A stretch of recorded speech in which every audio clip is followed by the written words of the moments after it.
She had it all planned out. Once she passed, she'd only have 3 more levels left until she had her junior wizard medallion. And once she had that, the Academy could start assigning her basic quests in the magic world, like monitoring a phoenix rebirth or helping with a mermaid migration. If she did well enough with those, then by the time she was 18, she'd have her official... Frank interrupted her daydream. Ah, fantastic. Good luck. The machine spat out his receipt and even handed it to him along with his credit card. Do you need any help with the honey? She asked politely. Yes, if you could just strap it on my back, that would be great. Frank was part of a local research team sponsored by the Academy. He was in the store nearly every other day to pick up special order items. Currently, his team was studying honey and had ordered samples from across the United States. Last month, it had been peanut butter. She hefted the box of honey onto his broad horse's back, and she belted it on with the straps he had for that purpose. He held his other purchases with his human hands.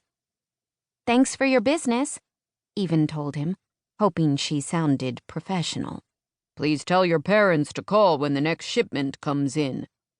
He clip-clopped to the door. Pausing, he cast an illusion to disguise his horse body as a motorcycle and rode outside.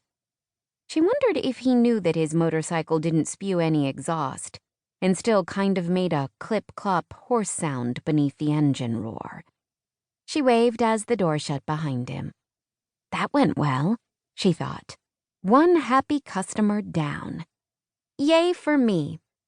Humming to herself, she spent the next few minutes straightening the shop. Built into their family's garage, the shop was crowded with merchandise. Though her parents had renovated both the house and the shop with extra wide doors to accommodate a variety of visitors, there still wasn't much room for a full-grown centaur to maneuver without bumping into a few shelves. He'd knocked over a display of diapers, sized from pixie to human to troll, as well as a stack of New York City guidebooks. Their shop carried supplies for the mundane world, as well as imports from the magic world. Anything a magical customer might need for their visit here. It was the kind of store known as a border shop, located in a border town, close to a gateway between worlds. It was where centaurs, fairies, and other overtly magical beings could buy things without needing to shapeshift or pretend they were in costume. It was also the only place where those visiting from Faroth could ask basic questions such as, what is an airplane, and is it going to eat me? The bell rang over the shop door just as Even finished lining up the stacks of National Geographic, Good Housekeeping, and People magazines. Glancing over, she saw that a new customer had come in. A tall, willowy woman, wearing an ornately beaded robe that looked as if it belonged at a Renaissance fair. Her pink hair was braided with jewels and gold-coated flowers, showing off her pointy ears. An elf? A real elf! Welcome, Even said. Her voice squeaked a little. She'd never met an elf before. Usually they stayed in the magic world and weren't interested in anything to do with the mundane world. But here was one, in their shop. She wished Aud were here to see this. Aud wasn't normally interested in much to do with Faroth, but this would have impressed her. Keeping her robe lifted so it wouldn't touch the floor, the elf surveyed the shop and sniffed.